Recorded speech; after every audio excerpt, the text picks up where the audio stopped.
other follow-up videos in response to that.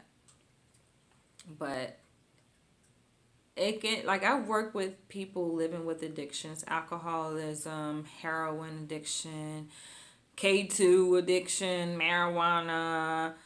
I mean, you name it. I've worked with clients. That's where I did my internship for my master's degree in counseling. I spent a lot of time, a lot of hours working with people living, adults living with addiction, and I mean, it is sad to see how a person cannot see how their behavior is affecting them, their health, themselves, and how it affects others. And like I said in my earlier video, when you are having addiction, it's bad enough by itself when you have an addiction as an individual, but if you have that addiction in the context of a relationship with someone, it can be 10 times worse. 10 times worse. Especially if you're not, if you don't admit that you have an addiction. You know, you're in denial about it. And admitting the addiction, I think, is the first step to making the relationship work. Because you can see how the addiction and how certain aspects of the addiction play out, you know, in a relationship between two people, I think. And just getting to the root of the problem. Sometimes people don't want to address it, and I can understand why. I mean, just thinking about change itself, no one really, you know, really wants to change unless they have to, because it's hard, you know. Even I wrote a paper on this most recently. I published an article. Even when change is necessary, people, they shy away from it and they resist it.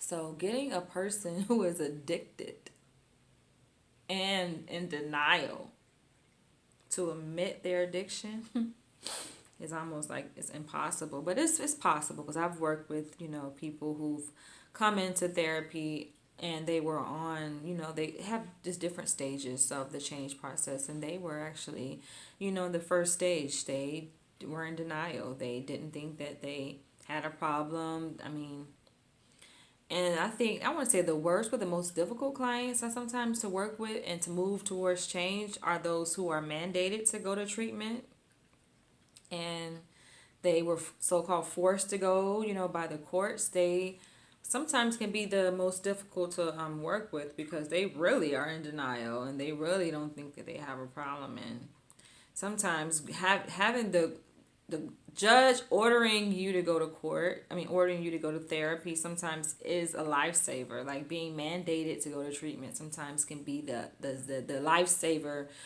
the thing that saves a person's life, literally, you know, because outside of that, no one, I mean, chances are they probably won't take themselves to go to treatment. I mean, very few people admit, you know what, I have a problem. You know, things are not working right in my life or my relationship or my job, my career. So, you know what, I need to go, I need to figure out who do I need to talk to. Very few people do that. Most people take the other approach, and it's almost like a sense of they have to protect their ego and pride, in a sense where they don't, first of all, they have a difficulty admitting, you know, I have a problem. And there's a sense of, you know, shame once they do admit, you know, this is a problem. You know, this is a problem. And then there's a sense of shame, guilt, powerlessness. And I think a lot of people are afraid to feel powerless. So they don't want to say, you know, I have a problem, because they feel like if you admit that you have a problem, you give that problem power, which is not true at all. If anything, you give yourself power over that problem by admitting that you have that problem. So I want to bring it back full circle and kind of wrap this part of the video up and talk about how, basically I brought up the whole idea of, a person having addiction, to say that, if you do notice something in your partner that is not right, then it's okay to confront, that person on it, such as if they have an addiction, because that's a serious issue, guys. People die from addictions. People die from addictions. So it's much bigger than it being a problem, just for a relationship, but it's a huge problem for the individual themselves, whether a person chooses to stay or not. Unless they get help with that problem, it could grow worse, and sometimes it's tricky. I definitely have to go and create another video about addictions, because addictions can be tricky, and for a person who is the addict and in denial, like, it's self-harm. You can really literally harm and kill yourself and not even be aware that you're doing it, I think. And it's just a sad thing.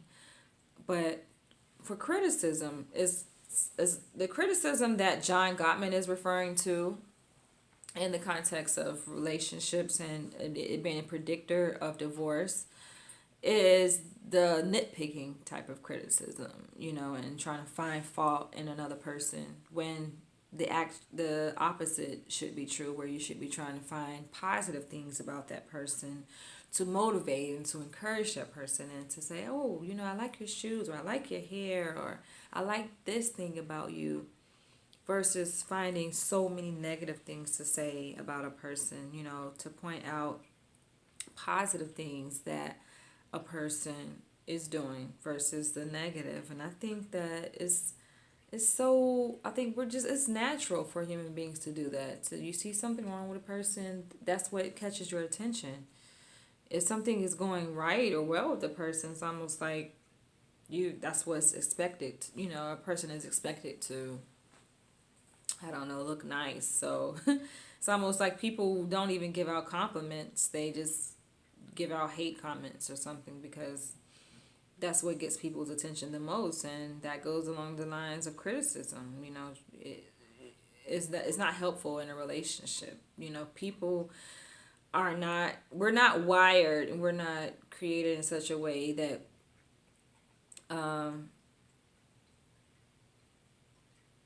we can exist in a relationship with a person who is always criticizing. That's the reason why it's a predictor for divorce, because it doesn't work. It doesn't work at all. So with that being said, I have to end this video and come back with a part 2 to talk about defensiveness and stonewalling. Thank you guys for watching. Don't forget to subscribe, like, and share.